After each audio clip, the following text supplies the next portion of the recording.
Hello and welcome to this week's episode of Chewing the Crust.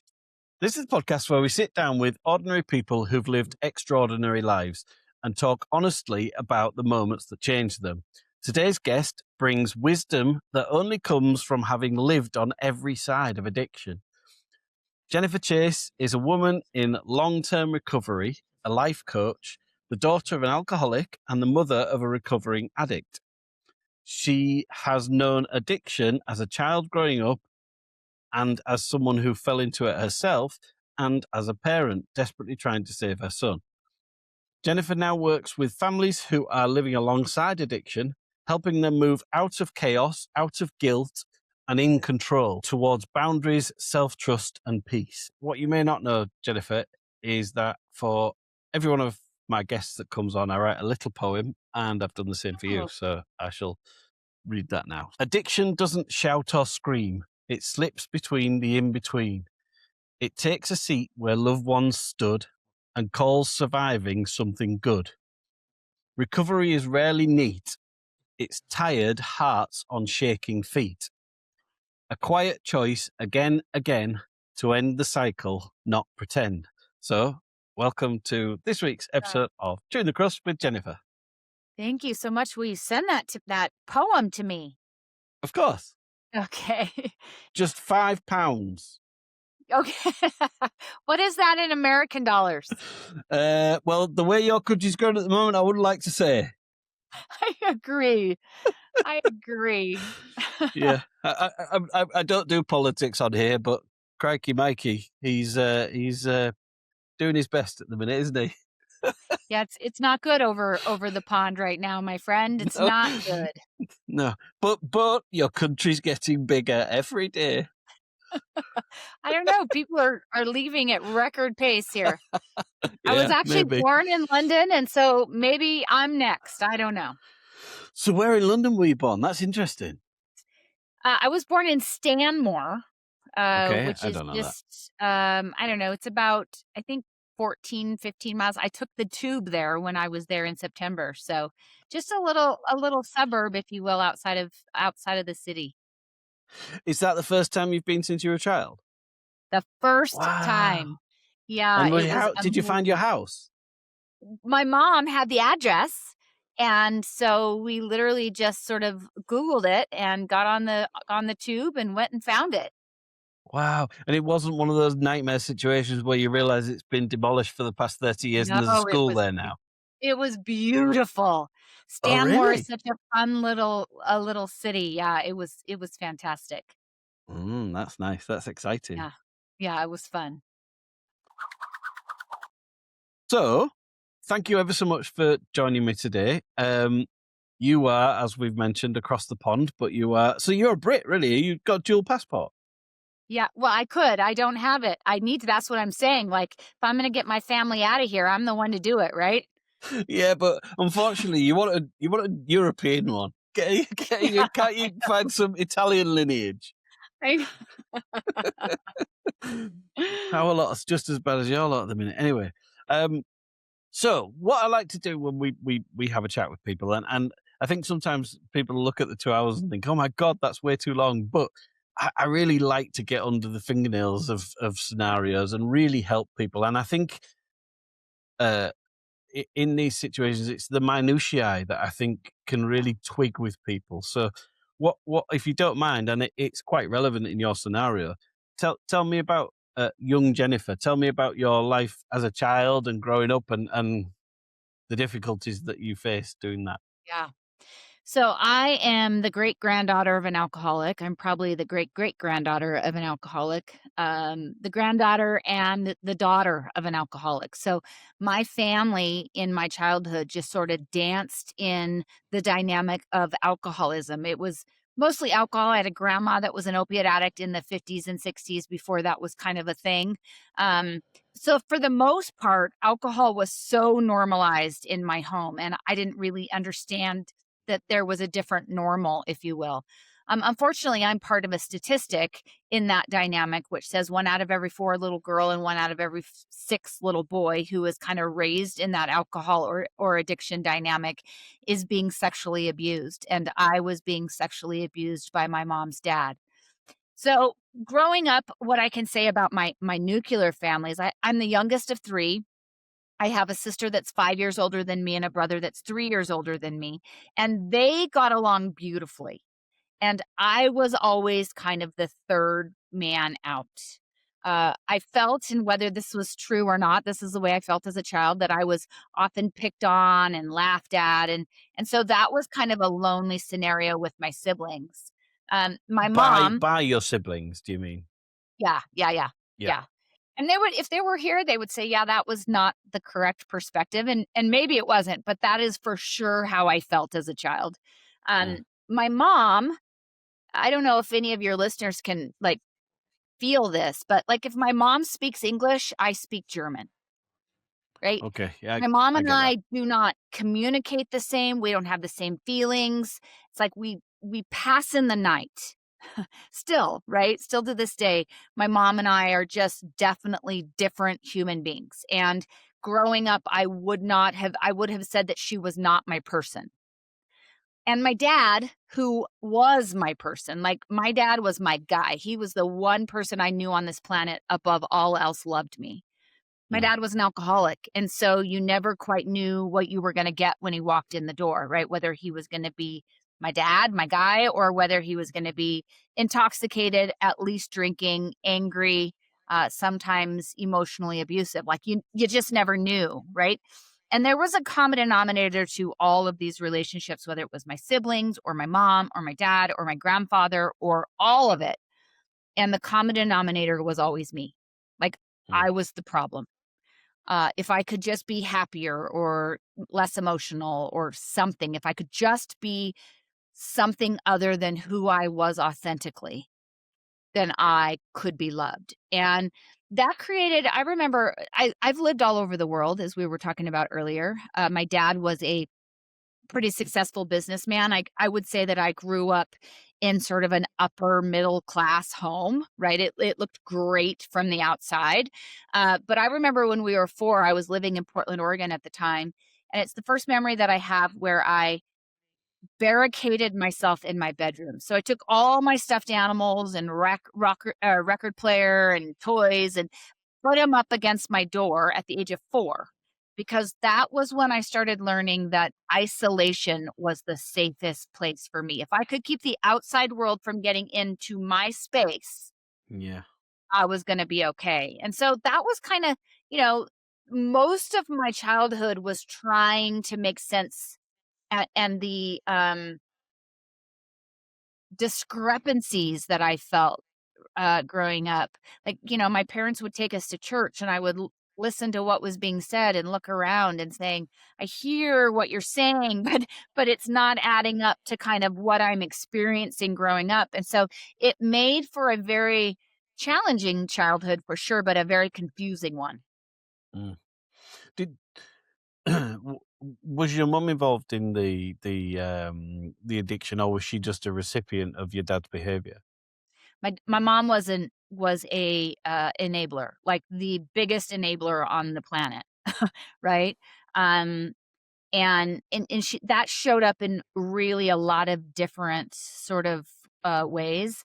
Um, and I it's not that I'm don't wanna share this, but I wanna say, right, like, my family has done a tremendous amount of healing over the years, and so, a lot of what I share about my childhood, I have resolved, but I would identify myself growing up as the scapegoat. I like Mm. to call it the truth tellers, actually, right? I like to say it's the ones that just can't sit in the corner and be quiet and get involved in the toxic dynamic. Um, and I think my siblings really fell into one of those characteristics too. I think my sister was the caretaker of the group, right? She took care of my mom and made sure everything was okay.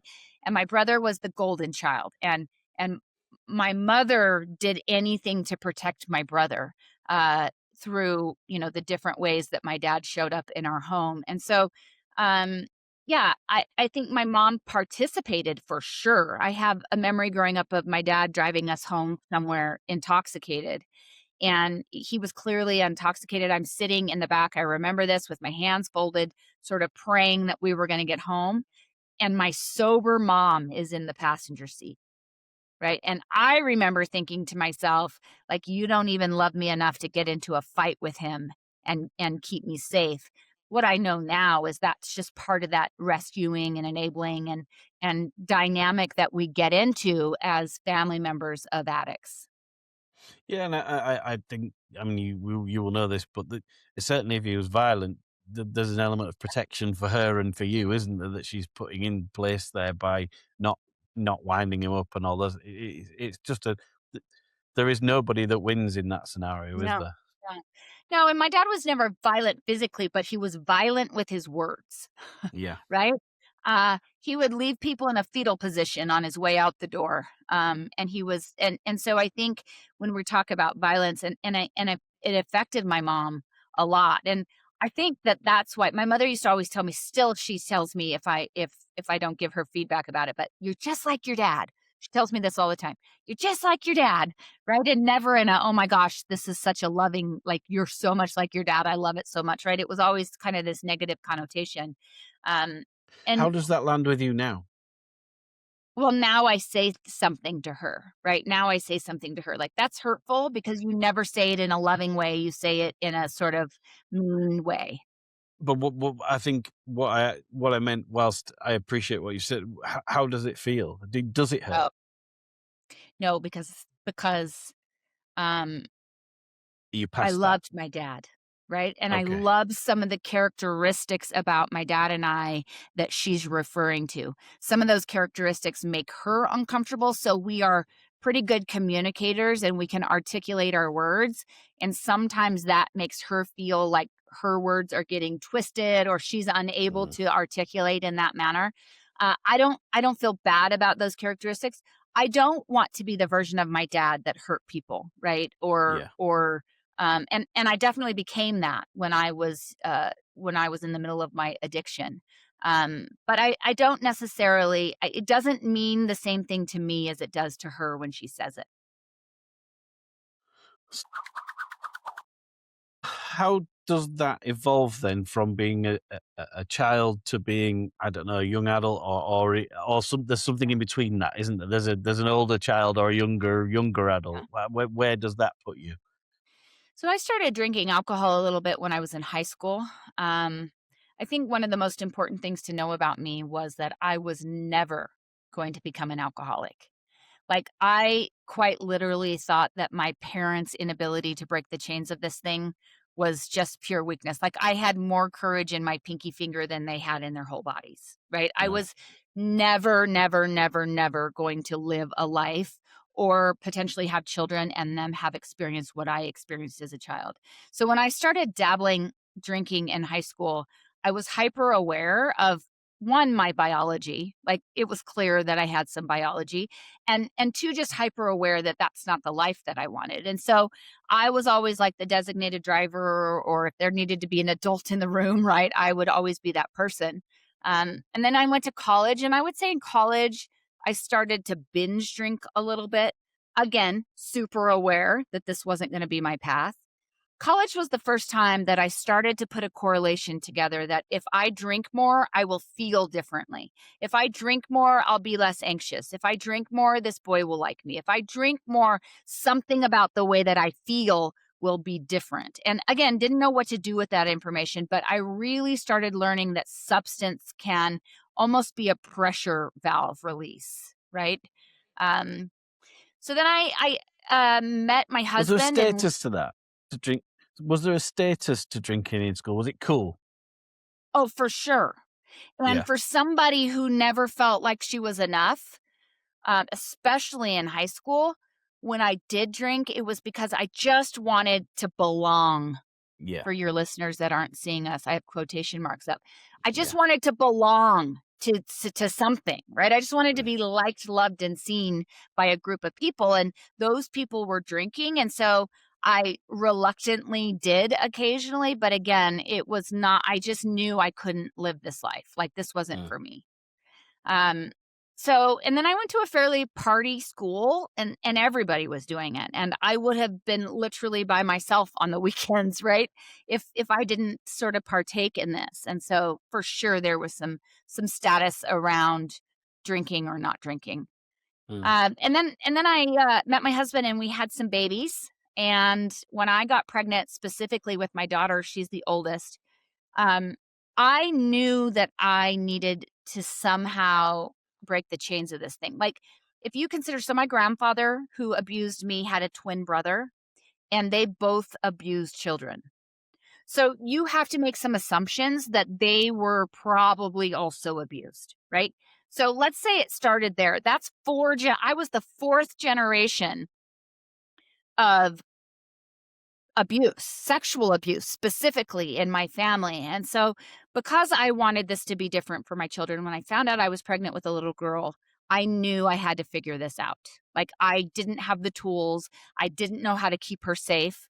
So I started to do significant therapy in the hopes that my life was not going to end up like my childhood or my parents' life. Mm. Um, about 2 years after that, we had our son. And one Friday in 2003, it was January 4th, so we just hit the anniversary. I wasn't feeling well and I had a headache, as I had pretty much my whole life. Went to the hospital, they gave me some medicine, came home, it didn't resolve, so we went back to the hospital and they did a scan and realized that I had a brain tumor that I had lived with my whole life that didn't know it was there, and it was hemorrhaging. And so I went into emergency brain surgery, and that is what ultimately led me on my path to not only chronic pain, but substance abuse. Wow, that's that's a difficult pill to swallow, if you'll excuse the terminology. Yeah. Do you, do you know what, when you had your children and you were thinking about the the track history of abuse? Mhm. Do you know what you were afraid of, or do you think you just were afraid of something and No, I needed was to? afraid of my children not being protected, right? I had told myself this narrative growing up that my parents were bad because I had not been protected. And so my whole goal as a mother was going to be to protect these babies. Like, they were never going to have to question whether their mom loved them, because for Mm, me, my parents not protecting me was a sign that they didn't love me. I Right? Whether see. that was an act, probably, of course, I think my parents loved me, but that was what this little girl thought, right? Like, if they loved me, kinda like I was talking about when my dad was driving us home intoxicated, and I said to myself, "If my mom loved me, she would protect me right now." So so my whole thing was, I'm gonna protect these babies, and we can get to this, but, you know, I was growing up on one end of the pendulum, and I overprotected them on the other end of the pendulum. I swung it clear over the Yeah. other way, and both sides are as detrimental as the other. So there was no specific monster. There was just an urge to Yeah. prevent any monsters coming in. Any Yeah, Yeah. and really not only even in the sexual abuse area, right? It just monsters in general. Yeah. Uh, I didn't let them fight one battle for themselves growing up, because I just right? Because this was all attached to my childhood and my worth and, all the things. I was never going to become who I thought my mom and my dad were, and so, they didn't have to slay any monsters growing up. Yeah. So I want to ask you when the time is appropriate. Um, when did that stop? But I think it's probably part of your story. So, Yeah, and I yeah. sort of, I'm sorry for keep interrupting, but I'm really interested in uh, my mind just wiggles about, I and I love it. forget to come back to them. And I think, I just think those, I don't understand it. So I want to learn from you, you Yeah, see. So, yeah, yeah. but yeah, so sorry, carry on. You'd had, was, I presume the tumor was benign. It was benign, but it hemorrhaged, so that was gonna be the problem, is that I was gonna, basically bleed to death. Yeah. Um, so they went in and removed it, and I tell people this because I think especially for those people that don't understand what it's like to be an addicted brain or to have an addictive personality.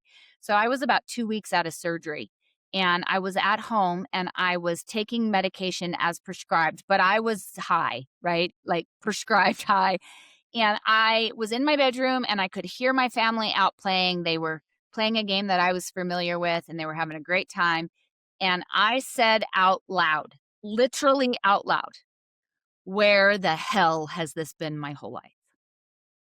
Like, in that moment, I felt okay. I felt like for the first time, I was 29 years old at the time. I felt like for the first time, my nervous system was regulated. I didn't care Okay. that my grandfather had abused me, or that my dad was an alcoholic, or that my mom didn't protect me, or that my siblings didn't really like me, or that I had physically just had to say goodbye to my family 2 weeks before that. Like, in that moment, I was like, "Oh my gosh, this is how everybody else feels." This is that feeling where people are okay. See, I had felt like everybody had been given a manual, if you will, of life when they were born. Like, when you have a flat tire, page 35, when you have your first heartbreak, 94. Like, and when I was born, they were out of print, and they were like, "Sorry, baby girl, you're going to have to go do this one on your own." And I felt like in that moment that I said that, I was like, "Oh my gosh, I just got the manual. I Mm, just, I just figured this out." And I share that because I think it's important for people that don't understand how it is to be an addict. Like, that was the last moment that I had choice. mm.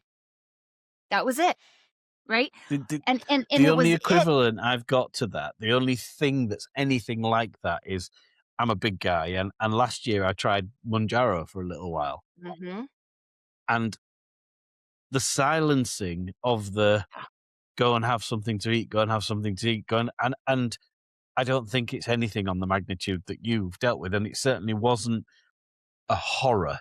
That the thing that was asking me to go was not a horror, whereas your memories were monsters, true monsters that really exist. That's the closest I can imagine to that. But what a and that was a wonderful feeling. So Yeah. to to quiet those voices and to quiet that anxiety must be a wonderful pleasure. I mean, it's why, in my opinion, most addictions exist, right? Like, Mm, if I can teach people anything, especially people that don't understand about addiction, I need them to, if they hear nothing else, I need them to hear this. Substance is not the problem. Substance is the solution to the problem, mm, right? It's not the problem, and in that moment I found my solution.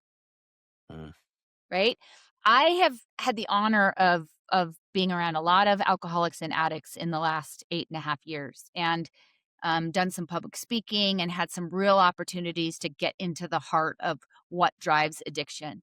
And I have never, not one time in my whole life since I have been sober, had somebody tell me that it wasn't the solution to the problem. It isn't the problem, right? And that's why, if you have an addicted loved one, or even an addict yourself, and they have simply just stopped using substance and their life gets tremendously worse, it's because they no longer have their only coping skill that they had. And so it requires us to add, like, 10 coping skills to the one coping skill that was substance. But in that moment, finally, I had the solution. I could finally release this pressure valve. I could finally be okay. And it was the solution for a really, really long time. how aware were people of the difficulties you I don't want to belittle it because I don't know what the right words to Yeah. say, but the difficulties you'd had with your grandfather, and difficulties is not respectful way of saying it, but Yeah. I don't know what the right thing to say is. But Yeah. how aware were people of that? So I had shared with my mom. Okay, and when I say this, please know my mother was also abused, right? So this sounds a Yeah, little crazy, but this is I what had this is I'd what guess that with the four yeah, generation thing. yeah. this is what happens when you sort of are raised in this toxic environment, what I'm about ready to say. But I had gone to my mom when I was about 17 or 18 and said, I think that I was abused. And she basically, I can't remember if she word for word said this back then, but, or if it's just the way that I felt leaving, basically told me that I was not telling the truth. Right. Um, and so the only other person I had ever shared this with outside of that experience was my husband. Um, and I think I would reference it, but I was so far from healing from it, right? I was so far from, like, it was still that that pain and hatred was still generating every decision that I ever made in my life. Mm. Um, so I know that, and one of the things that I did when I went into treatment, and we can get there about how that all happened, but one of the things that I did when I was in treatment was start talking about it for the first time. And when I started talking about it for the first time, I started to see the reactions of other people that were in that treatment facility. And I had a woman come up to me one night after I shared it, and she was just weeping. And she said, Jennifer, I was raped when I was 16, and you're the first person that I ever have told in my life. And in that moment is when I realized that this thing is addiction is the substance is not the problem, right? And most people that have a substance use problem, their trauma doesn't have to be a big T trauma when we're talking about rape or sexual abuse. It can be a small T trauma, just like feeling like a square peg in a round hole, right? Like that can be trauma enough for us Yeah. to use substance to feel like we're okay. The substance is basically a snowball at the top of a Yeah. hill, and the hill can be of different sizes, but no matter Yep. what, the snowball will roll down, and Exactly. Yep. that's Yep, because we don't have that's any other coping skills, right? Most of the time, we've been raised in a situation where we weren't given the coping skills to be able to deal with hard. And so when we find substance, then all of a sudden it's like, "Oh, okay, I can do hard." and the reason I asked you that question is because I think it further magnifies um the relief that you were being given because there had never been any relief. None. And I don't know what it's like, but in my imagination, it feels like every single thing you ever do is covered in a gloop of unpleasantness, and Yeah, you just everything you look at, everything you do must be reminding you of that, and to have to get used to that as the norm, so that yeah, it almost becomes background. That must be really. I'm a big advocate. Um, ab- in men, and with our responsibility to take these things far more yeah, seriously, and to understand women's issues far more, not just this but all women's issues. I think I personally think women have a more difficult life, certainly in a physiological manner, than men do for the most part yeah, throughout their lives, and I don't think we have the right to roll our eyes at the time of menopause and say, "Oh my God, she's just yeah, emotional," and all that crap. yeah, I, yeah, I think, who the hell do you think you are?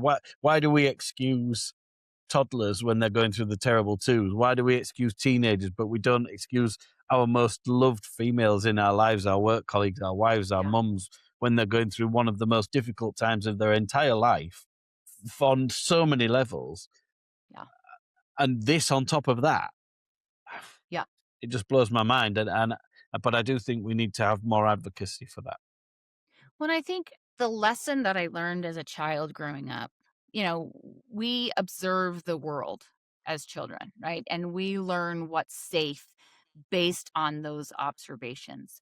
And there was many times that I tried to get people to acknowledge and ask questions about what was going on in my life. I remember when I was in the 5th grade, I painted a black eye on my face with eyeshadow, and I went to school and I told them that my dad, my guy, right, had hit me. And I as an adult, I've reflected back on that and gone like, "Why'd you do that?" And the truth was, I was trying to get an adult to say to me, "Sweet baby girl, what is going on in your home?" Right?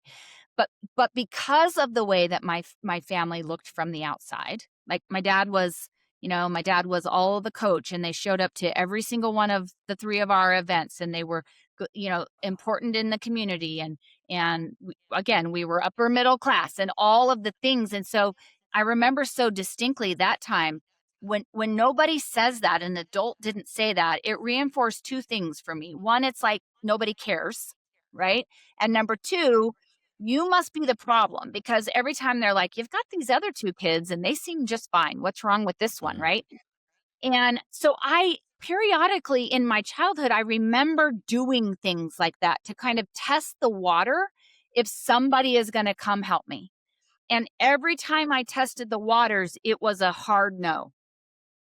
And so I think at some point I just stopped. I just stopped and I just internalized all of it, and it confirmed to me that I was the problem, that I was unlovable, that this was in fact normal and I just couldn't handle it, right? Like I was just weak somehow.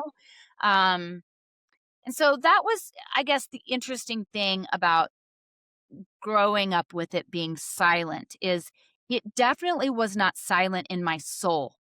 It just didn't feel safe trying to tell anybody about it because every time I did, the door closed.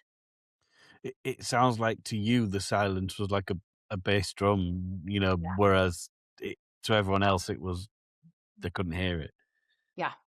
Yeah. I got it. I've got no right, but it's very distressing to think of you as a lovely person in that scenario, but the knowledge that this is still happening down every street. This is still happening in every town around the corner from your house. This is happening, and it's not okay. I've been on a suicide awareness course today, weirdly, Mhm. and one of the things that they taught taught us on that, I, this was not new to me, but it was something that I think every time I do one of these things, I kind of take something a bit more seriously. And their thing was they referred to the two phrases: a cry for help and attention seeking.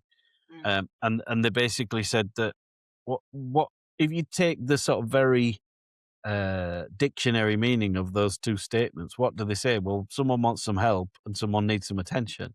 Yeah. And we see them as sort of diminutive phrases. We see them as, oh, they're just looking for attention, oh, they're just crying for help. Yeah. Well, we all need to take a little bit more time to listen to those cries for help, to listen to those statements, and that black eye that you did was a statement to say, what's going on here? Why on earth would somebody act in that? And it's not, that's not everyday behavior. I wouldn't say it's a weird thing to do, but Yeah. you would question that. And I think if you're questioning it, you perhaps need to go and see that person and say, do you need help with something?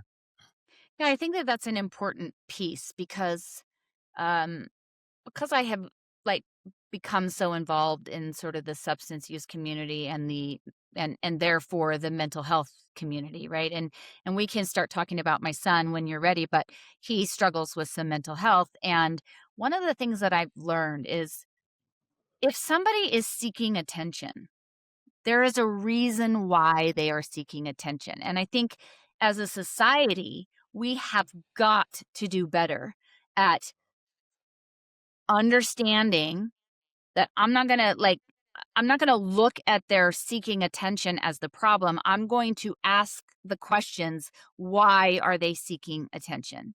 Right? Right. And the story that I told, that was in the '80s, right? And I pray we've come a ways, dealing with some of this since the '80s. But what a missed opportunity for some adults, to be able to ask me that question. Now, I don't know what it would have happened because I don't think my parents would have, A, listened, right? Just because it would have turned their world upside down. And B, I mean, I don't know what would have happened, but that there are several stories in my childhood of kind of that behavior of me trying to get somebody to understand that what my family looked like from the outside was not what I was experiencing from the inside. Even the drinking, Yeah. I don't think teenagers are going to probably listen to this podcast or see it, but you mean the drinking's a cry for help, but Yeah. because, like you said, it looks cool. Well, why do you want to look cool drinking at that age?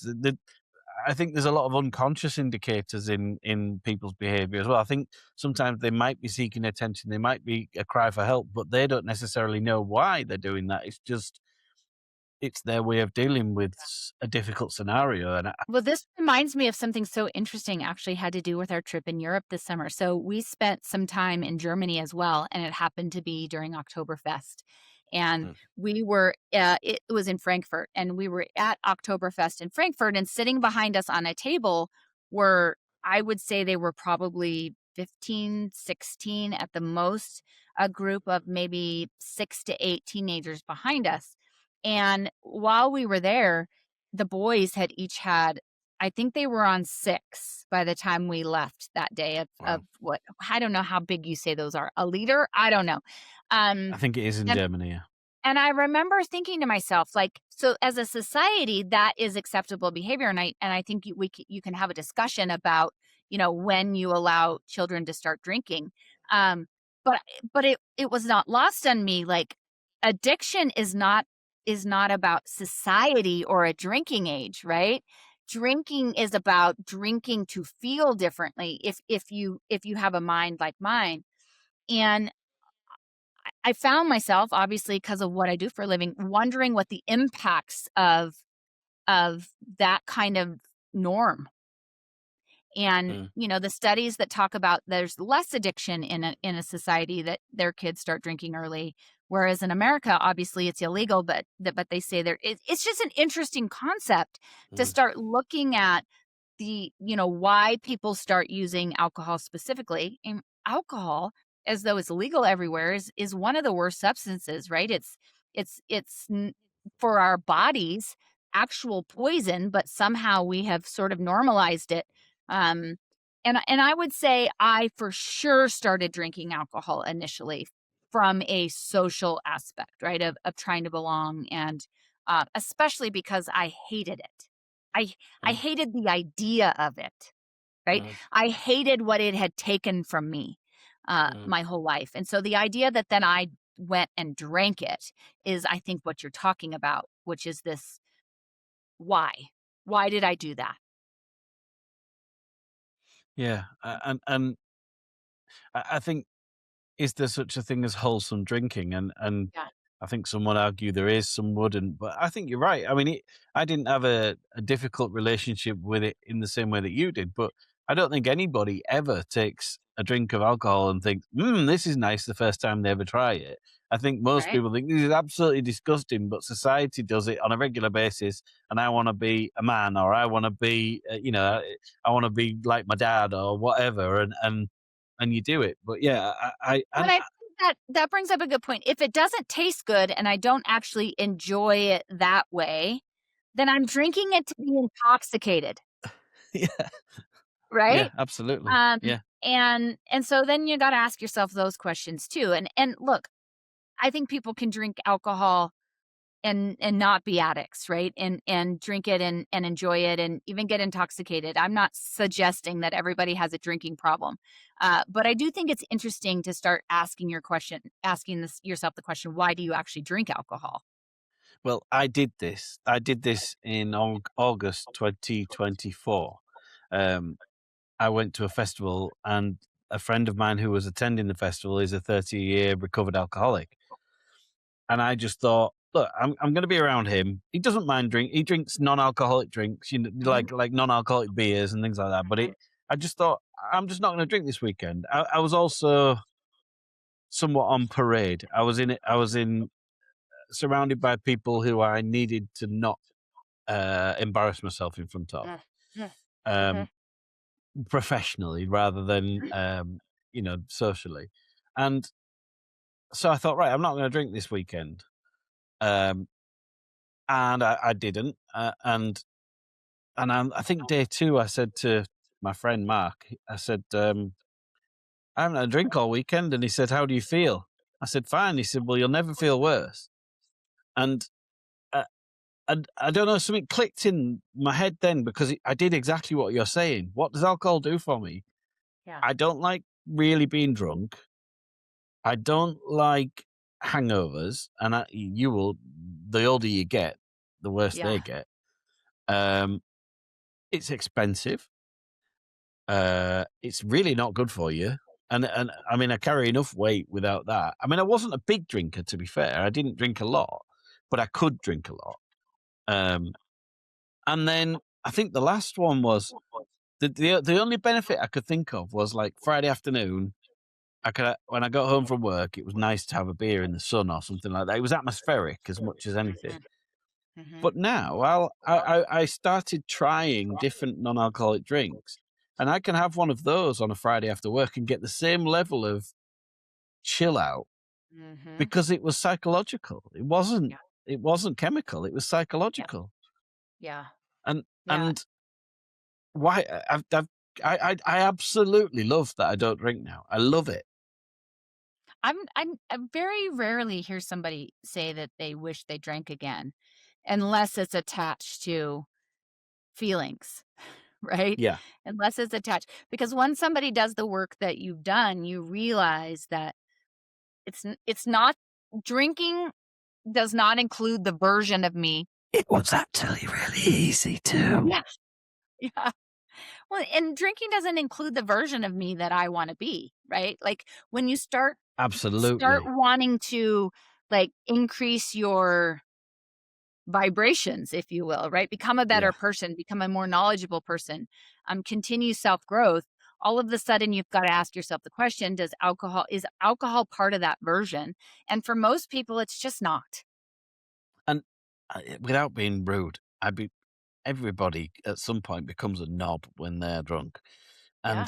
And I am silly enough without needing to drink. So actually, drink is still very important because when I go out with my friends, I need them to get to my level of silly in order for us to have a decent You night buy out. him a few rounds, Yeah. So like they need 4 or 5 beers to get to my level of silly, and then we are away. and then we're good.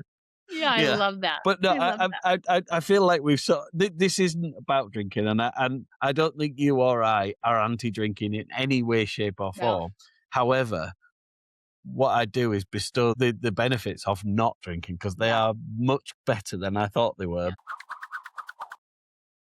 Yeah. So um you've met your husband, you have had the operation on your head, and you found this chemical. Wow. Mhm.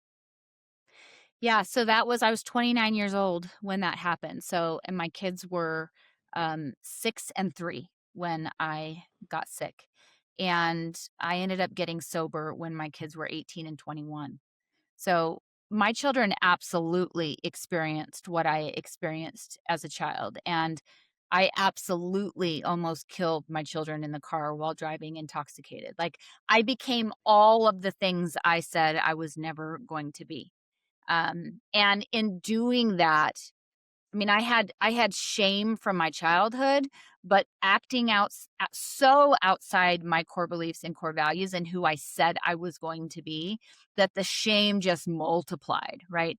The longer that I used substance, and as the shame multiplied, the harder it was to get out of this thing. Because the truth is that the benefit of using substance was so great for me, right? I had so many benefits to using substance. This is another thing that people that don't understand being an addict, how I could say that, they would be like, Jennifer, your life was falling apart. Yep. And there were still benefits, right? And the Yeah. benefits were all of the things that I talked about earlier about how this was creating some valve relief for me, and how it was creating sort of a stable nervous system, although it wasn't, but that's what it felt like, right? And so those kind of benefits, those emotional benefits, outweigh for a long time anything bad going on in our lives. And unfortunately, this my son's fall semester of his senior year, he was 17 years old. Based on some events that happened, I realized that I had inadvertently, of course, but it doesn't change the truth. I had inadvertently become my son's drug dealer. And I wish I could tell you that that was the last day that I ever used substance. Like, I desperately wish I could say to you, like, I was like, "What in the hell have I done here? I'm never using substance again." When you say inadvertently, do you mean that was helping himself to your drugs Yeah. without your knowledge? Yeah. Yeah. So I had been because of my medical condition, like, I've been I don't know if you know what this is, a Mayo Clinic, which is one of the prestigious hospitals in the United States where people go when nobody else can figure out what's going on with them. I'd been to the Right. Mayo Clinic, I had uh, another like, I had done all the things that were trying to find a solution to this, and I couldn't, and this was in the early 2000s where I don't know about, where you're from, but in America, we were having an opioid crisis in America, Mm. right? We were and I was very overprescribed. Um, and so everything I took was prescribed, which just created confusion all the way around in my home. Like, Mm. I had a medical condition, and so therefore my husband had a harder time holding me accountable. And so I think that this just went on for longer than it typically would have had I not had that condition. But what I found was that my son was taking either pills or medication or whatever it was that he was using, and had also become addicted to opiates. So you had the difficult childhood which enabled you to justify your actions. You had the illness which allowed you to excuse your Mhm. behavior, and that facilitated your. And when you look back now, presumably, because shame is a massive driver, right? Yeah, And um, looking in the mirror, yeah. you perhaps could see the real person occasionally, but all of that allows. Does that increase your use of of the substances to hide that as well? Oh my gosh, yes. Yes, and I think for me, because of I mean, if my husband were sitting here with you today, he would be like, "I didn't know what to do because I thought you had this medical condition." Like, it was a long time before anybody started to put a correlation together that I might have an addiction, right? I knew it. I knew it very early within the first 6 months of using and being prescribed these Wow. substances. Uh, but we're talking 10 years, 12 years down the road. My husband is a great rescue and enabler, and the medical condition just contributed to that even more because he didn't understand the difference, right? And he was trying to help and trying to be supportive of this thing that I was dealing with. What a guy. Yeah. Yeah, it's been a ride for him too. One of the reasons why I help families now, is just based on my husband's experience and the toll it took on him, uh, as I was going through this sober process. It's funny because I've spoken to people before, a guy called Sean who I've spoken to about depression and suicide attempts in the past because his father died when he was young, and really nice guy. Um, he does quite a lot of TikTok videos. Um, and I said to him, I watched a video the other day, and I said it was really hard hitting. Um, and he said, "Oh well, this was the story behind it." And basically, he was sat in his car with his wife. They were waiting to pick up their child from school, and his wife had said to him, "You've got to do your TikTok video because of the algorithms and everything like that. You've got to keep up a regular thing on it." Yeah. I don't use TikTok, but apparently that's what you do. And so he said, "Well, I don't know what to say. I can't be bothered today." And she said, um, "Well, you're gonna have to do something." So he just turned the camera on and he just said to her, "What's it like to live with a manic depressive?" Mhm. And she started talking.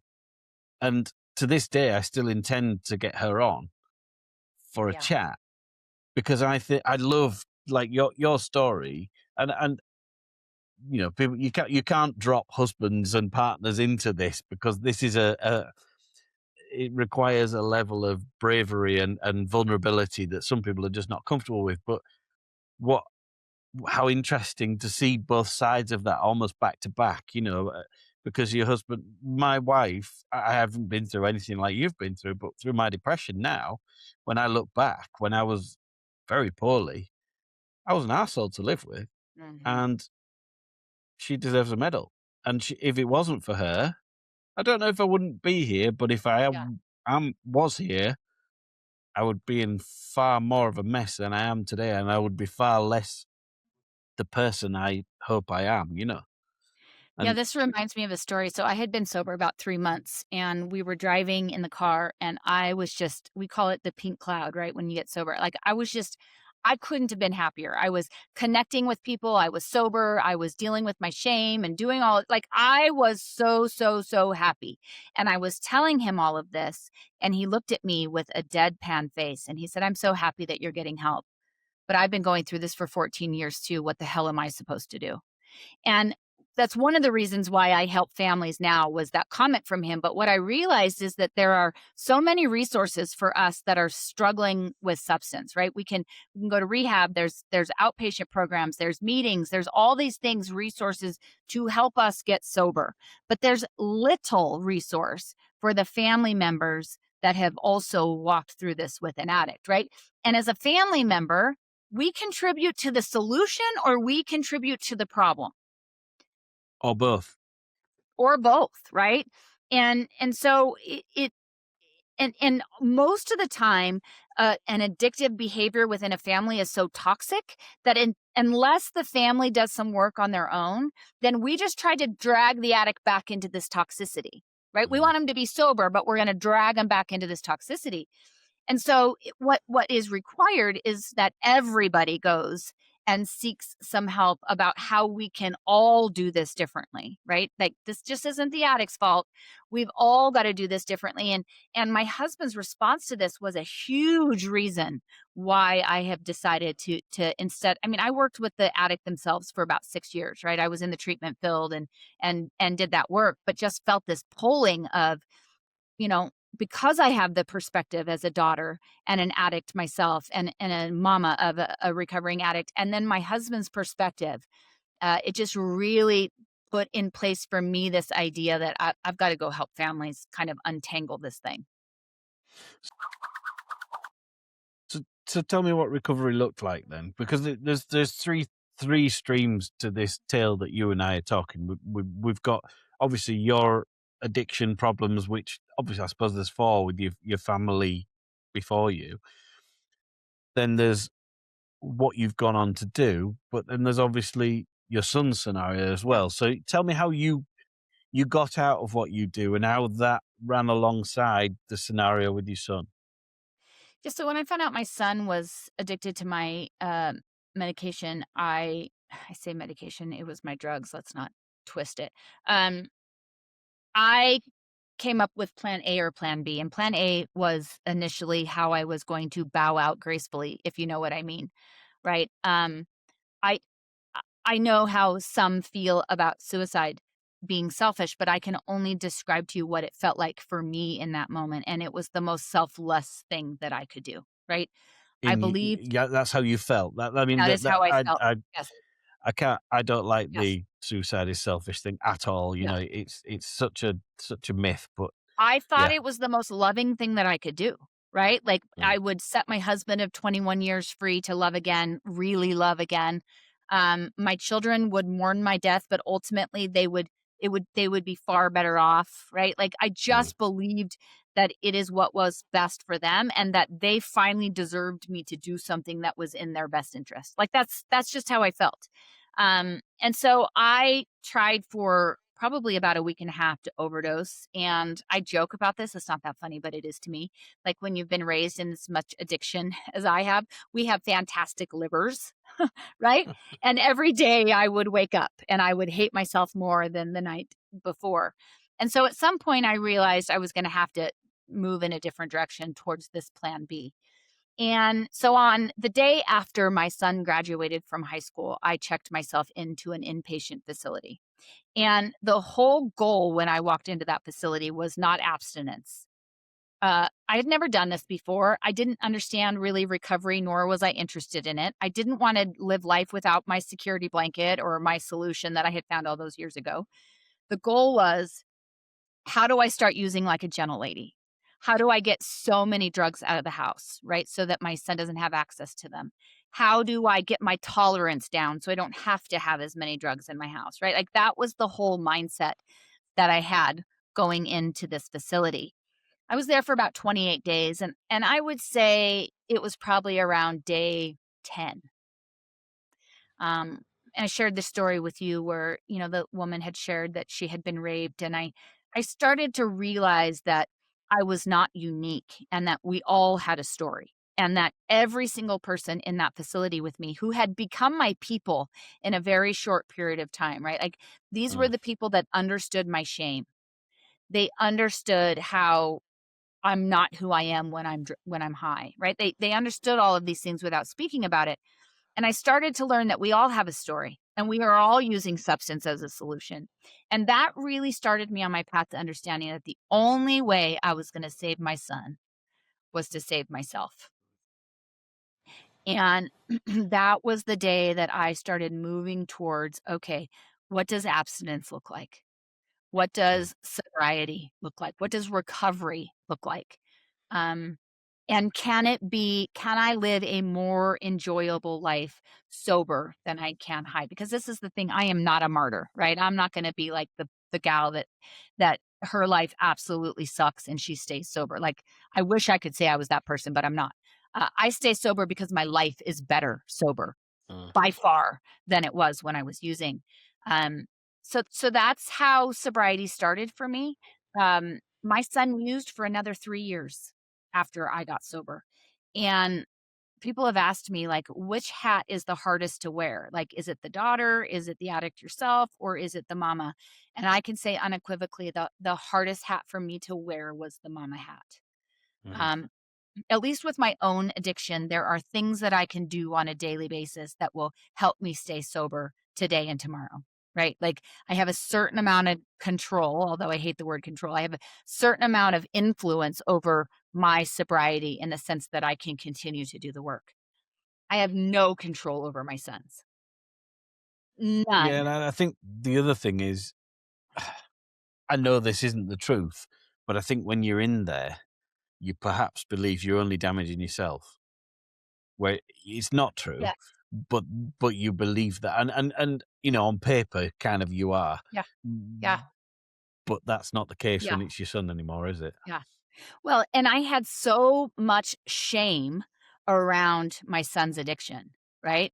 Um, and still, I'm not gonna blow smoke up anyone's you know what. Like there are still days where I can wake up feeling a tremendous amount of shame. The good news is now I have different coping skills to be able to deal with that than I used to. But you know, we started this conversation about protection and how I felt so underprotected. And so I swung the pendulum so far over the other way and overprotected.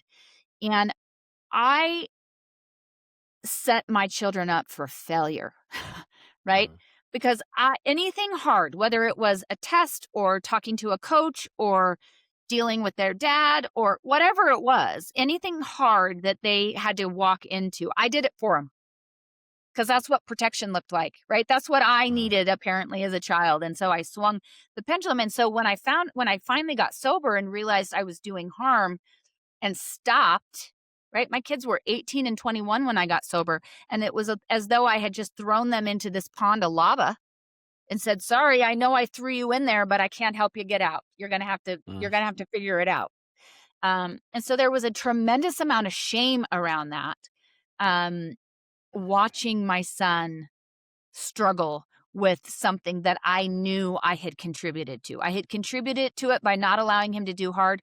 I had contributed to him by creating trauma in his childhood that he was seeking a solution to.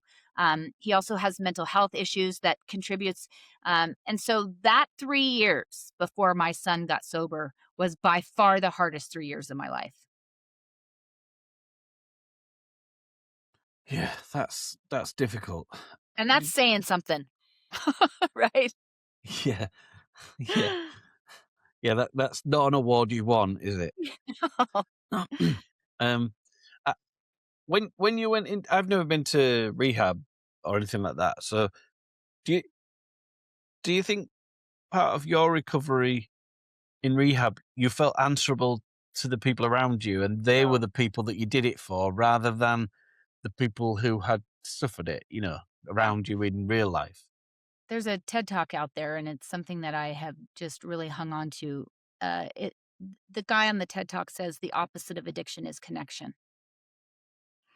Mm, And I didn't know this, right, when I was in rehab, but I started connecting on I don't even know how to articulate it with a word, a level that I had really not art connected with somebody before. It wasn't an intimate connection, right? It wasn't like the connection I had with my husband, but it was like almost the spiritual connection that I had with these other human beings that were fighting the same battle that I was fighting, that understood the level of shame that I had and the level of pain and all the things. And so when I went to battle with these people, right? And that's physically what this is. It's a battle. It's a battle for our souls, really, in a lot of mm, way. When I went into battle with these people, um, it definitely was like, we're doing this thing together. And I have so much trust and respect and love for you guys. I'm going to hold my end of the bargain up. And that was a new experience. It's funny that just this weekend, one of those people, one of my tribe members, I call them, that I got sober with, relapsed. And I helped him get into a mental hospital, at a behavioral health hospital at first because he was suicidal, and then got him transferred into another facility. And on Sunday, he looked at me and he said, "Why are you here?" And I don't know if you swear on this podcast, but I said, "Stupid effing question," is what I said, right? And he just kinda looked at me. And what you're speaking to is why it's like these people are the people that I fight a war with, right? I'm gonna yeah. show up for them, and I have to be the best version of myself in order to be able to do that. And the flip side of that is, you know, many of us, most of us, in fact, that struggle with substance learn to isolate somewhere, right? Maybe it wasn't at 4 like me, but most of us in substance are we isolate. We push everybody away. We don't think we're lovable. We have too much shame. We just don't accept help. And so the other part of this that's so important is not only do I show up for these people and I have to be in a good headspace and healthy to do that, but I also need to be able to ask for help when I'm not, right? When I'm Mm, struggling, when I feel and that's where the real trust comes in because most of us will show up for somebody else. Like if I take I say this sometimes when I do some public speaking. I was like I could do a little like question and answer, ask a question, but I already know the answer, which is will you show up for people in the middle of the night? Like are you the person? And we're all like yes, I'm the person. And then the second question is how many of you will allow somebody else to do that for you? And everybody's hands are down, right? Nobody will allow help. And I think that that's one of the things that's so, so, so important in the recovery process is yes, I'm going to show up and I'm going to try every day to be the best version of myself in case mm, I'm called. But when I'm not the best version of myself, I have to accept help from other people mm. And ask for it. and ask for it. Yep. Yep. And you gotta find your people to be able to do that, right? You have to trust them. And most people that get to the place that I was, there is a overall lack of trust, Mm, right? Especially in my case, like I didn't trust anybody because the people that I felt like I should have been able to trust in my life were not trustworthy to me. So I mm, remember when I was 15, my parents got divorced and we were sitting at a dinner table and they shared with me that they were going to get divorced. And I had moved. So when I was in the 5th grade, I had been in 6 different elementary schools. I'd moved a lot, right? And in every spot, like the chameleon would come out, and I would put masks on, and I would be whoever you needed me to be liked, loved, and seen in these situations. And so when I was 15, it was my freshman year of high school. And I was sitting there as my parents were telling me they were going to get divorced. And I wasn't shocked. My dad was a pretty awful husband, if you know what I mean. So it wasn't like, oh my gosh, my parents are getting a divorce. But what was going through my brain is, I cannot move again. I cannot do this. My sophomore year of high school, I cannot pack it up and move again. And so I said out loud, like, I just don't understand why you can't wait 3 more years to get me through high school. And my mother looked at me in my eyes and she said, "We just needed to get your brother through high school." Ugh. And I remember in that very moment looking at the other 4 people sitting at that table and saying exactly what I was sharing, which is, if I can't trust you, the 4 of you, the people that are supposed to love me, there is not a human being on this planet that I can trust. Mm. And so when I started this recovery process and met these people that I actually trusted on it, like a spiritual level, like intimately trusted them, that is when I realized that it's like, okay, it's safe to ask for help, right? It's safe to trust these people. You've been set adrift in a boat there, haven't you, with that scenario, and you're very, very lonely. And yeah, it must be hard to trust anybody in that situation. But something I've found, I mean, my two best friends, or two of my best friends, I've known since I was 4 years old, and I've got friends from university who I would be very, well, they're like brothers. But it's interesting that of all of those people, and they're not your family. Family is sometimes different. You might not want to tell your family certain things, but you could probably tell your friends some things. But even those, I've got a lot more from going on like a course where you might have to stay away, and there's something very valuable in having friends who are not friends with anybody you know, Mhm. and spending an extended amount of time with them. I think that's why holiday romances work like they do, because it's very, when you meet somebody new, like you and I are talking now, you if you were to say, "Oh, great, we're friends. Let's meet up again in a few weeks," you might see them for 2 hours in 6 weeks' time, and 2 hours again. But these people that you met, you will have spent 24 hours a day. Yeah. Yeah. They've seen you in your lowest. They've seen Yeah. you in your half dressed. They've seen you probably vomiting. All of those things, and there's nothing to hide from those people. So you've been taken to pieces and put back together with them, and I think there's a lot of merit in that, and we're so frightened of making fools of ourselves. And we talked at the very beginning of this, before we probably started recording, to say that, you know, other people's opinions of me are none of my Mhm. business, and I've learnt that, and I'm quite good at that. Um, but it was interesting that you said, certainly when you were back in the day, was that what one of the reasons you didn't stop drinking? Because you cared what people 100%. think? 100%, right? What I said when we, and again, I think we weren't recording yet, but you said, what people think about me is none of my business. And I said that I struggled so much with that concept getting sober because my value up until that point came from somebody else's opinion of me, Mm, my worth, right? Because I basically thought that I had no worth, and externally somebody needed to give me that worth in order for me to feel value. And so when somebody said to me, "It's none of my business," I thought, that is the most insane thing I've ever heard. Like, right? Like, that's what do you mean? Um and so yes, this journey with these people, I think you were talking about, how they saw me at my worst. They saw me at the my authentic version. yeah. And as a society, as human beings, from early on, right? Our parents parent us to be an ideal version of ourselves. The education system teaches us to be an ideal version of ourselves. Uh, College and university and professionally, we need to be this ideal version of ourselves.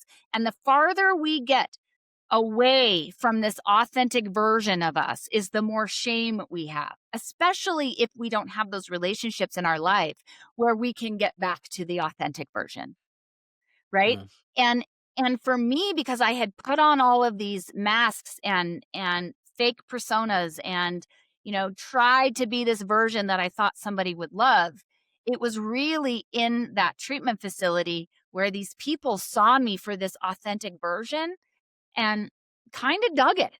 right? Kind of thought I was okay. And that was kind of my first experience with that. And I think that that's why I had such tremendous respect and connection to these other people that were also struggling to get their life, to save their life. Do you, do you know people who knew you then and what they thought of you? Do I like in my actual life? Yeah, so in your real life, do you know people who, because you're saying that you're almost benchmarking against Yeah, what people thought of, and you said about, driving drunk and yeah, risking your children's lives and those kind of things. Do you know whether people knew? yeah, yeah.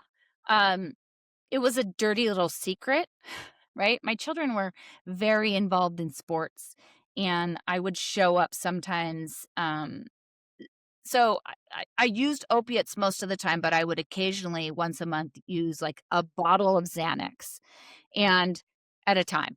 And Xanax was what was going to cause me to get divorced, kill my children, have no friends in my life, right? Like it was ultimately what was going to be the demise of me. And I would show up to different sporting events clearly high, embarrassed my children. Both of them came to me ultimately and said, please don't come anymore.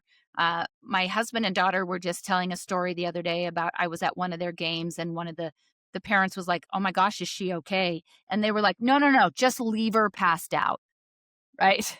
Oh my So God. so yes. Now, were people talking about it openly? I'm sure they were behind closed doors when I was not in the room, right?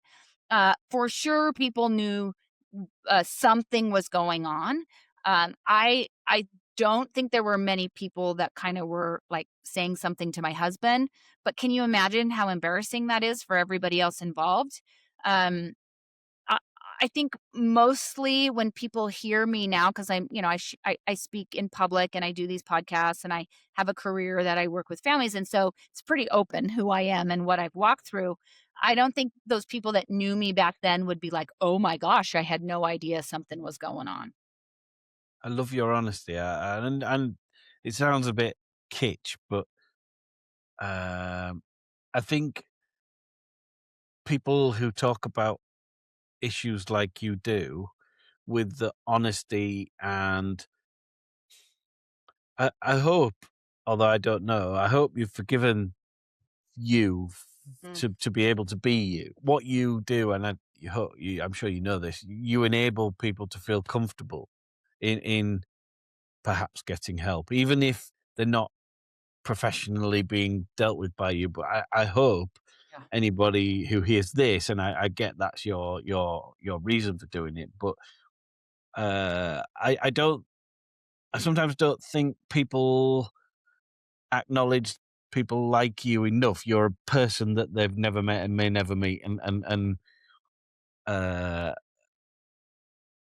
have no reason to respect you. But on their behalf, I offer that to you because thank you. the the change that you make to people, and the of all of the people who've been through stories like yours, and there will be hundreds of thousands, millions, maybe. Not many of them do what you do, and Mm, that matters. And something again on this course I was on today. They say on average suicide affects up to 135 people around that person, and the same goes for what you're doing. The impacts of what you do are huge. So the bravery to do that and the changes that you could make to a handful of people's lives, never mind dozens and hundreds of people's lives. That's a lot of people. That's a lot of lives improved. So thank what a you. good thing to do. I appreciate you saying so. I think, you know, in I think something that's important to say to add that up is, yeah, I have to talk about this, right? It's the only way I know how to make a living amends to my family, specifically my children and my husband, is to continue to speak this out into existence so we start breaking barriers and stigma in and around addiction as a whole. Because what I believe about addicts is nobody is an addict because they're having the time of their life.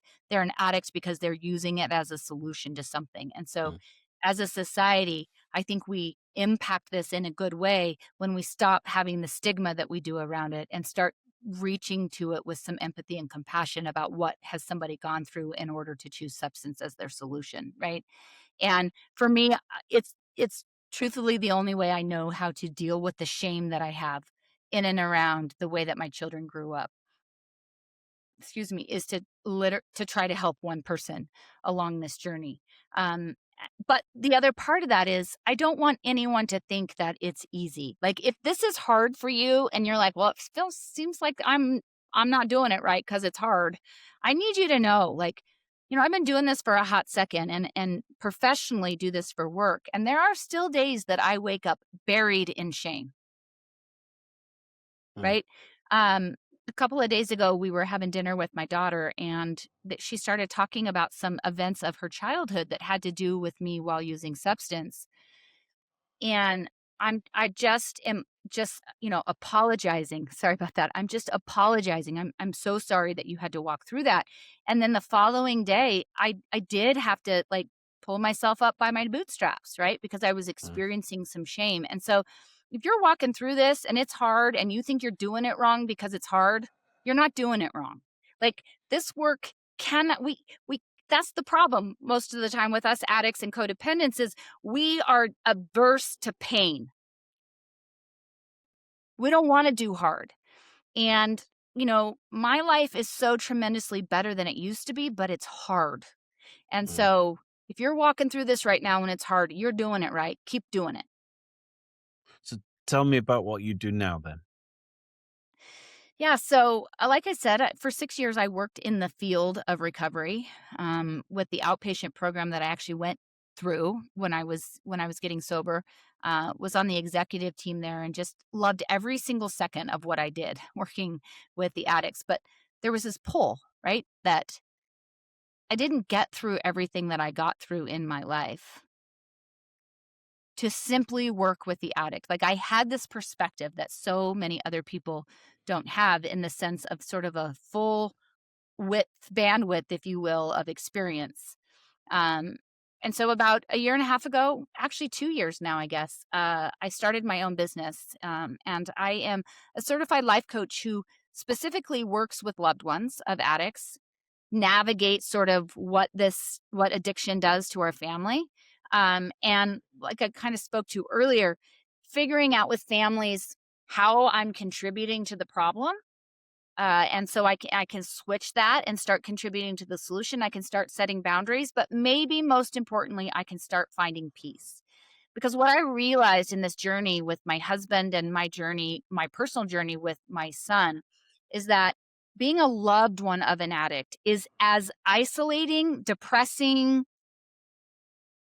I could keep adding words to that, right? It's as difficult and as traumatic as being an addict yourself, Mm. except for addicts have these resources and loved ones don't. Like all of a sudden, you don't have anything to talk to about your neighbor because your son's homeless with on a fentanyl addiction, right? Like all of a Mm. sudden, life is different. The shame is different. And so one of the things I do is not only do I do individual sessions with people, but I also do these coaching calls once a week. And my whole goal in those coaching calls is to create community and to create a place where these like-minded people that are experiencing these unique situations in their life can come together and find their people similarly to what I did when I was going through treatment. But you do that with the whole family though, right? So you do Yeah. that with the people who are subject to the problem and the people who are the instigators of the problem. I find that very interesting. I think it's a very wholesome thing to do, but I would imagine it's not easy. There is a lot of resistance because as a family member, most of the time, this isn't all the time, but most of the time, they have viewed their addict as the problem, 100% of the problem, right? Their mindset is if they just stop getting high, then we would be fine. So I want to give you guys a little example. So if you think about a dance floor and your family waltzes, right? We all waltz. I always kind of knew that I didn't really like waltzing, but I did it because everybody else was doing it, right? So then I get sober, I go into treatment, and I realize in that treatment facility that I actually quite hate waltzing, that I would prefer to tango. So I come home from this treatment facility and I get back on this dance floor with my family and they're all waltzing and I'm tangoing. Can you even consider for a moment what a mess that's going Mm. to be on the dance floor, right? And as family members, we often send a message, whether it's subconsciously or we say it out loud, like, you're the problem. I want you on this dance floor waltzing. I just want you to do it sober. And as an addict, there's only one way I can be on that dance floor with you and waltz, and that is high. I'm either going to Mm. be on that dance floor high or I'm going to have to get off altogether and not have the relationship with these family members. And Mm. so, what is required if we're all going to transcend this thing, if we are all going to heal from this thing? We can neither waltz nor tango. We have to get off these dance floors altogether and learn a dance as a family that we can do in our authentic versions of ourselves. The mom can be authentic, the addict can be authentic, the sister can be authentic.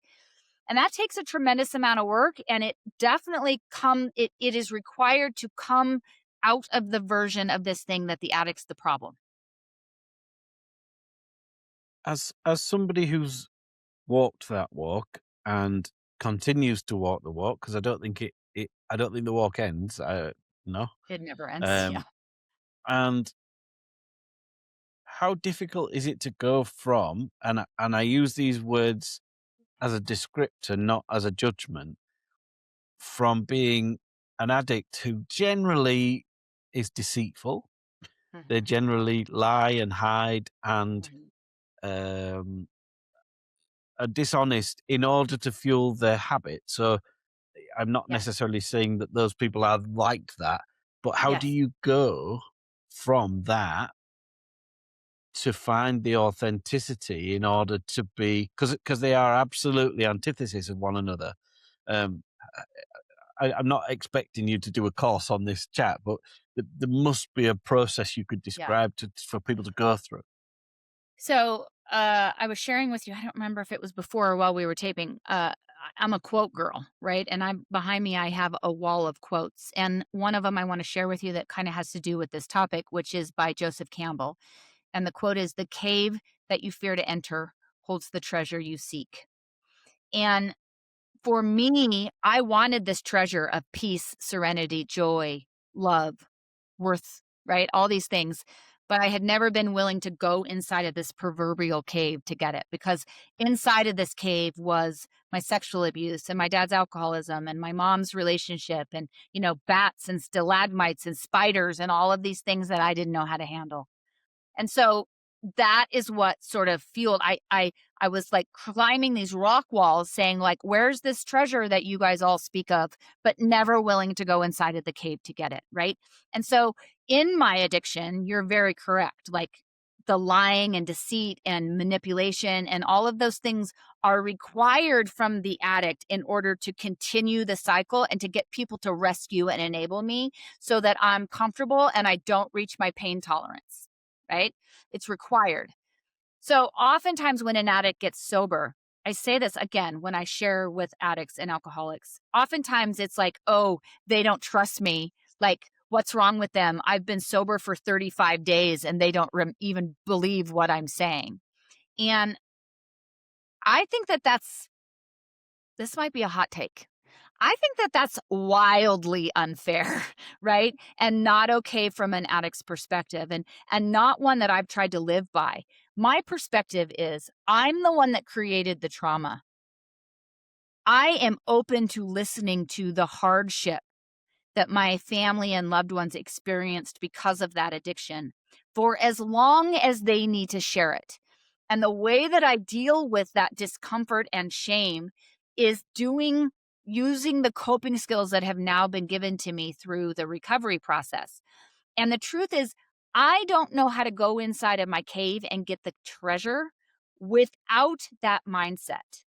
Because the other mindset is one of victim stance and resentment and anger and woe is me and entitlement and not taking responsibility for the damage that I caused in people's lives. But if I were to hypothesize, I think what you're talking about right now, especially in early recovery, is one of the top reasons why people just say "F this" and go get high, Mm. because they can't deal with the constant mirrors that are being shown by the relationships that they have damaged in their life. There's a balance between this. I tell the story, like, at some point, I think I had been sober for a year to a year and a half, and my husband was just dumping resentments at me. So at the beginning of this thing, they walked on eggshells, right? They didn't like me, but they also didn't want me to relapse. So nobody was saying anything hard to me. And then at Mm. about 6 to 9 months, like, resentment started to flow because they still didn't like me, but they weren't as concerned with me relapsing. And so I allowed that process for a bit. And then I think probably about a year or 18 months is when I said to my son or to my husband, like, we're done here. Like, at this point, if you still have resentments and these things that are going on because of my use, you're gonna have to go to therapy and work through them. Like, I gave you an amends, and I have done everything that you asked me to do. And so it kind of was this process, because the last thing I wanted to do, this is important, the last thing I wanted to do was enable them in a way where they didn't ultimately do the work. Mm. To allow them to continue to have me the problem rather than going and actually doing the work required for them to be a better version of themselves. And it was a journey. And again, another reason why you got to find your people, right? Like, Mm. I love my husband. I love my children. They are not my people in the sense that they are not in my tribe. They're not the people I'm going to call when my ass is falling off, right? Those people are the ones that you talk to about the feelings that you're having, the shame, the sadness, and because they have experienced themselves and hopefully are in a different stage than you are in that moment, they can be a great resource. Because there's a serious danger of you setting yourself up to be a punch bag, isn't there? And 100%. presumably you can take being a punch bag for so long, but it's not fair after a while.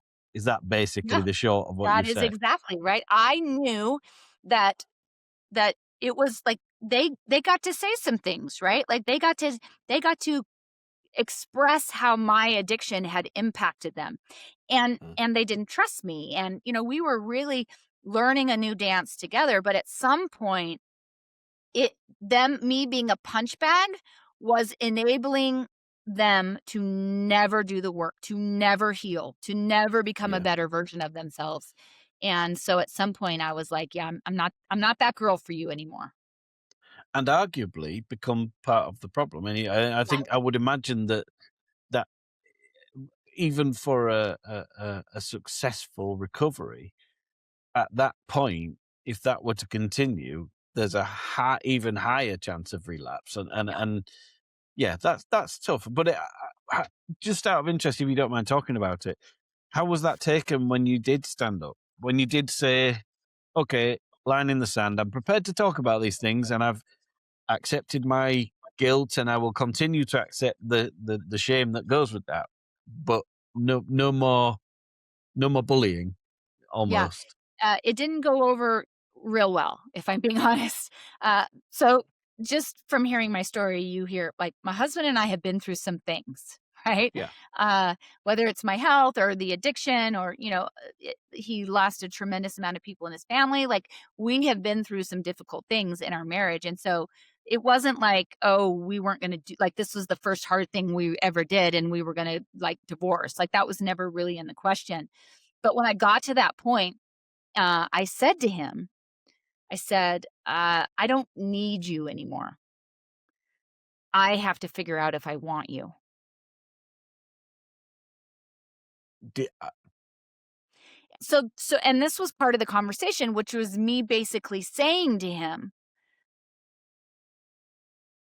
"I'm I'm not that girl anymore, right? I'm not the version." And please hear me.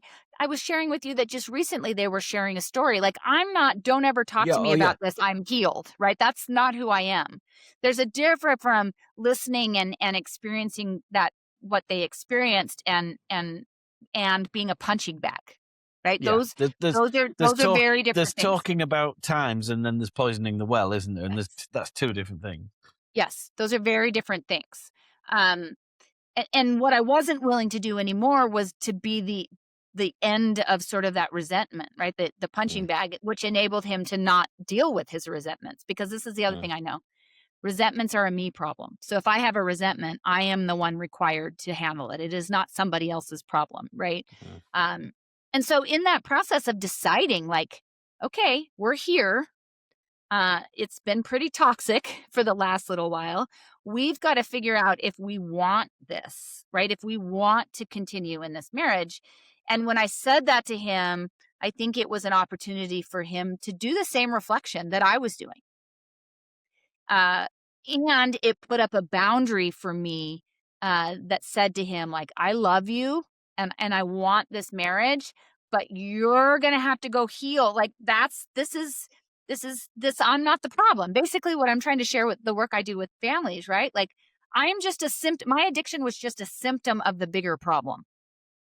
And, when my prescription was due on Tuesday, my husband was at the pharmacy at 12:01 midnight picking up my prescription, right? Like, mm, he played and he didn't use it, and I certainly never say he was that problem, but he contributed, if nothing else, to the length of this because I didn't have very many consequences. mm, Um, and so that it was an interesting journey, and I also wanna say this because sometimes I chat with people that are early into their recovery, and they have some sorrow around their marriage or their relationship not making it. And I think that this is important to say. Not every relationship should make it out of addiction. mm. It just shouldn't.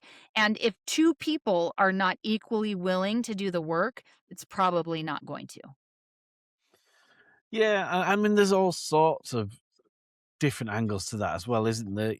I mean, arguably, the person that you were with in addiction is a totally different person when they're sober. So, Completely. you wouldn't expect two relationships just to No. work because they were totally different. So We even are on the both my go on. husband and I are absolutely not the same, not even close to the same people, right? Mm, Like, I made every decision out of fear. I was so angry. I had not forgiven my grandfather. I allowed that anger to control everything that I ever did. He was come from a place of enabling and protecting and resentment, right? And that's what I mean. Is like he and I made a commitment together that it's like, okay, we've got to figure out if we want to be with these new versions of us.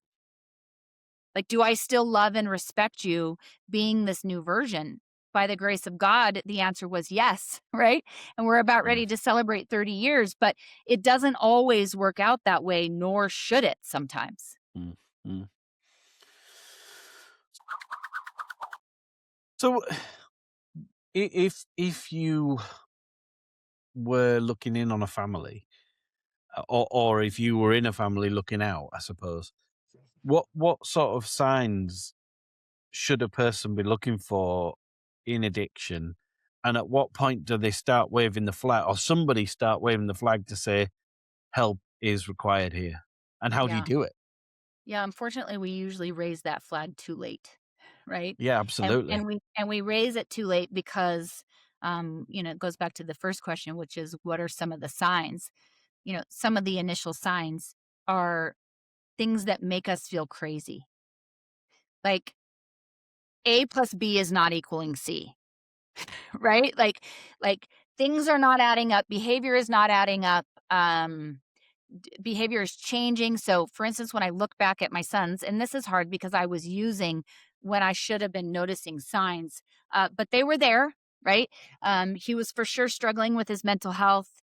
I was very fearful that he was actually going to commit suicide. And so I enabled in that area. But the signs were happening, the changes were happening, the relationships were changing. And especially when it's a child that we're talking about, this is really difficult because oftentimes, like I did, you just play it off to like, oh, he's just growing up, or he's just, he's a boy, or he's just, all of these things. When in hindsight, looking back, it's like, oh no, this started when he was 14 years old. Mm, And I just didn't want to see it. I didn't want to believe it because then what am I gonna have to do about it and the challenges of that. So uh trust yourself, find your people, start asking the questions. Uh, do not think you're crazy. It is my responsibility as an addict, if I can just talk to you with my addict hat on. It is my responsibility as an addict to make everybody around me feel crazy because that is the way that I can continue to use. Mm. So if you have a child right now that you're like, I don't understand. I'm being gaslit. It's a flag. So one of the things that you can start doing today is journaling. I am a big proponent of journaling, especially when you're having all of these thoughts subconsciously. Maybe you haven't found your people yet. You haven't really articulated it. When you do articulate it to your addict, they make you feel crazy. We got to start writing. We got to start getting out of the subconscious into the conscious, right? Also, there you can write things down so that you don't forget them. You can look back and go, oh yeah, see that happened there too, and this happened here. Um, and then the second thing I would say is to find your people, right? Find the people that understand what you're walking through. You'll notice those first two steps have nothing to do with kicking your child out, holding boundaries, you know, taking away their car. Like, Mm. we're not there yet, right? We got to do a lot of leg work before we get to a point where we can start uh, putting in meaningful boundaries, because boundaries are actually more harmful if we don't stick to them, right? Mm. So if you say, I'm going to take your car away, but then he blows through your boundary as one does, and you don't take his car away, you're actually creating more harm.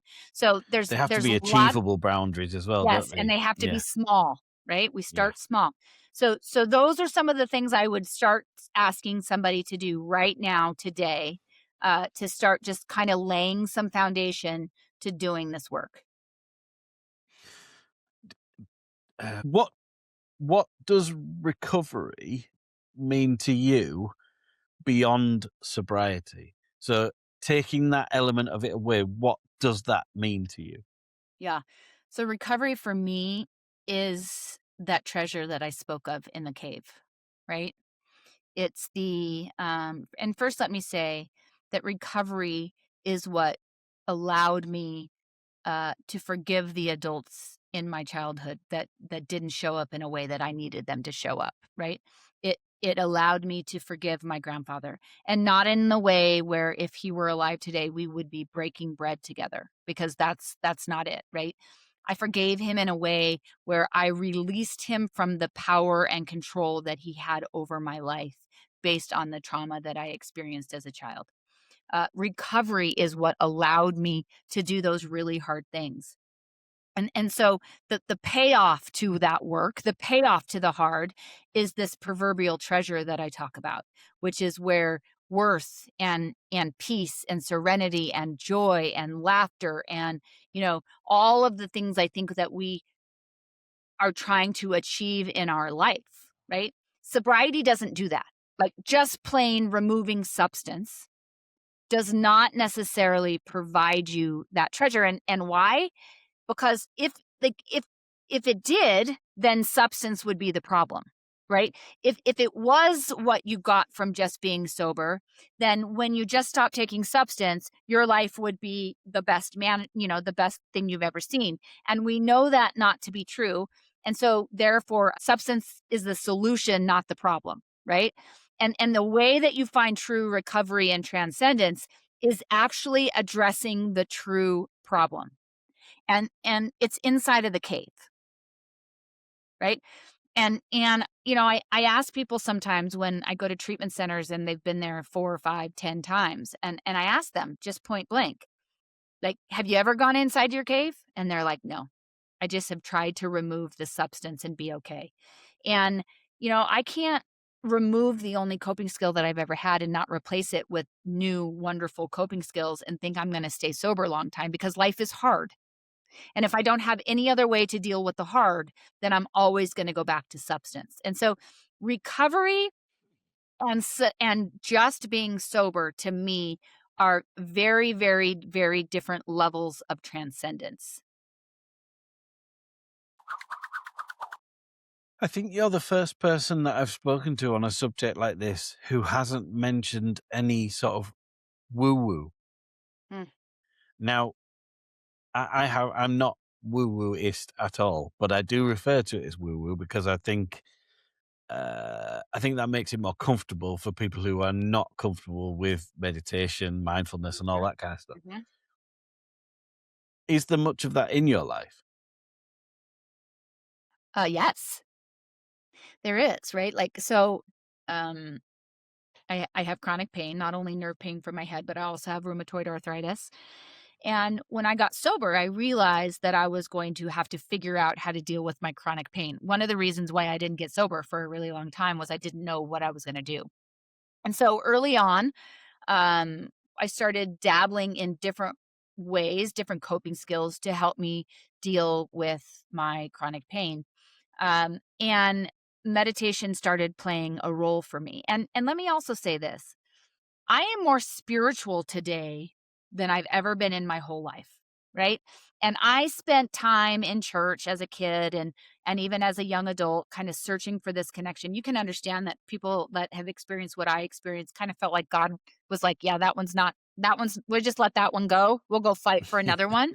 And so Yeah. that journey has been complicated for sure. Um, and I use the word spirituality rather than religion. Um, I'm more spiritual today than I've ever been. And yes, I do use modalities like meditation for things like to manage my anxiety and my depression and my chronic pain. And I do think that they can be super helpful. But let me share with you why I don't necessarily talk about it unless it's asked of me.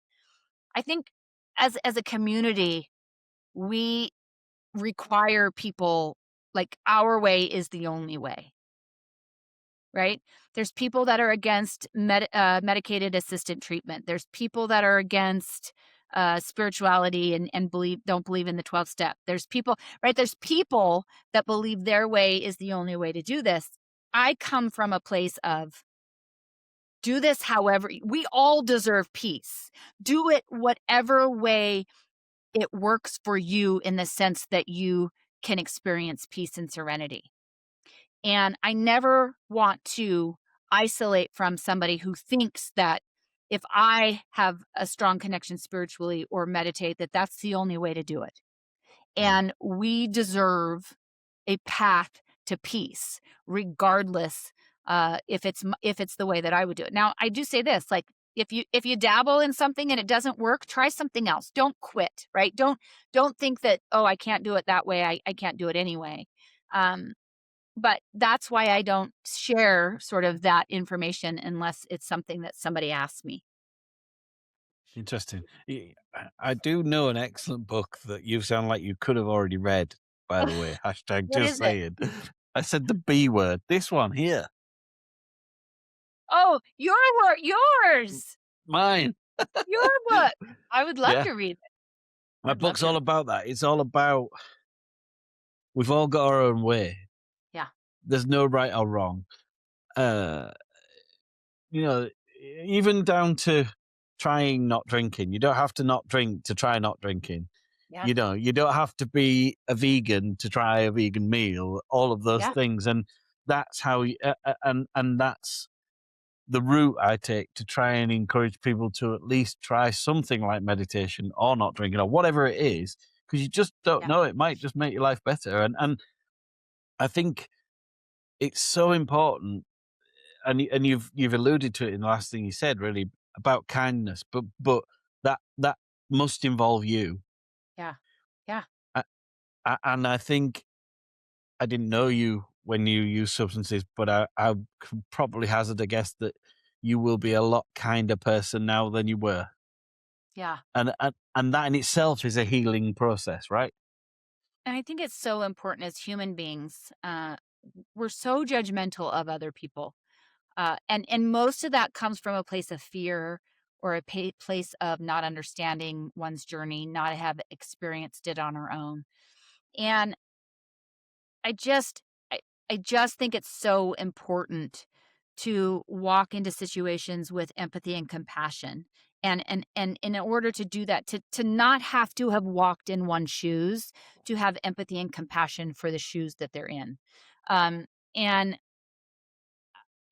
know speaking of my country, we're not doing a great job of it right now, right? Uh, we're not doing great.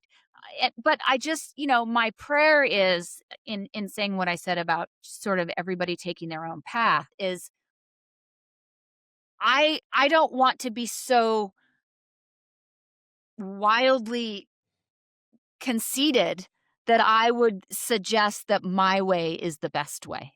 My way works for me, and I'm really damn happy and content and at peace. And do I think that that way could help some? I do.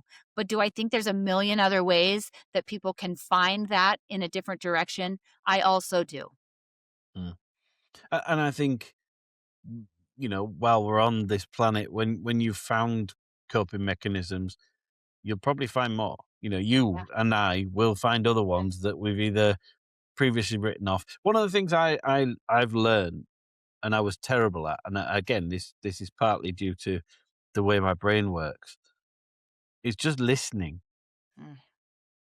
Listening to people say all they've got to say, especially people like you or anybody who's been through something that I haven't, and I can only understand if you try and describe it to me. One, I'm learning about you, and perhaps there'll be something in there that I can use to help somebody else. But you just don't know what else is in there. I mean, so many things that you've talked about relate to just mental health or Yeah. physical health or Yeah. how to live a better life. You Yeah. don't have to have had an addiction to stop drinking, and I just think that the same themes over and over again when I do these podcasts, whether we're talking about racism or whether we're talking about alcoholism, the Mhm. same themes come up in how Yeah. to manage these difficult problems that are manufactured by us humans. We make it harder for ourselves. Our It's just fears. It is our fears, right? It is yeah. making decisions out of fear. I wanna say this about listening. For those of us that have ADHD brains, it's really hard. Oh yeah. It's really hard, right? So I absolutely understand what you're saying, but I think that that's so true. Is this isn't about addiction, and that's why it's not about pure abstinence, right?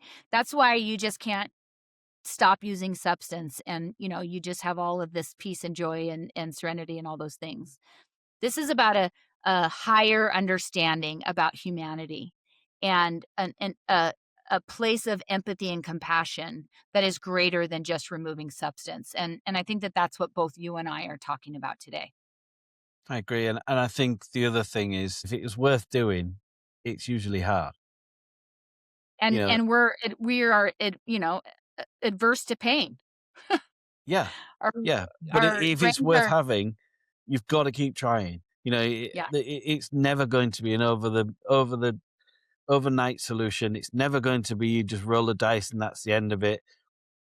Well, if it is, you're very lucky, but you've just got to keep going. You've got to keep going, keep trying, and if it doesn't work the first time, try something either a different way or try the same way again if it wasn't. But you just don't give up.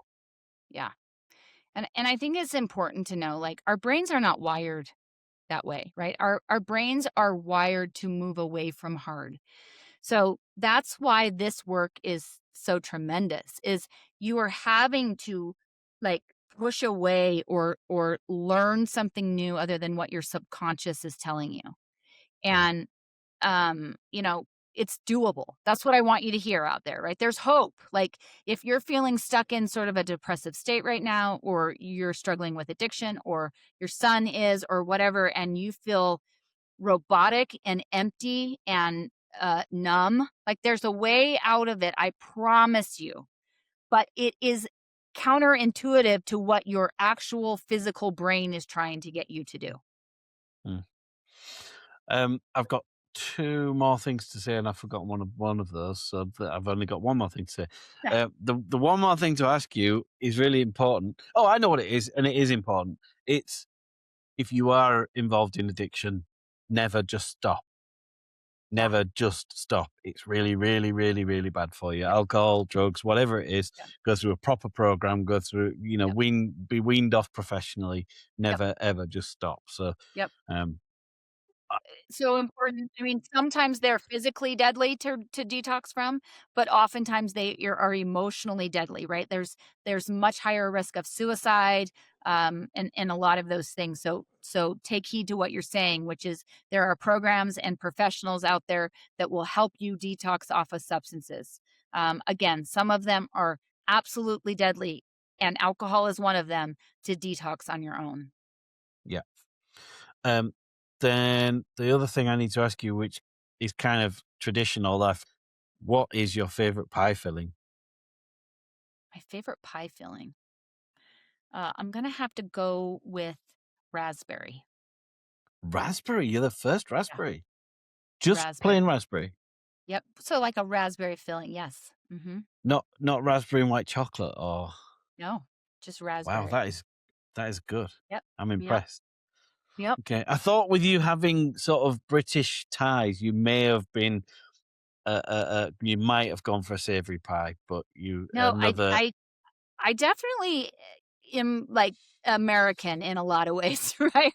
Uh, other than my roots, but maybe if I ever get myself moved over there, I will start experiencing new Oh, stuff. might you move over here? I would love to. I would love to. If Ah, I didn't have a grandbaby, I would have never come home when I was there this summer.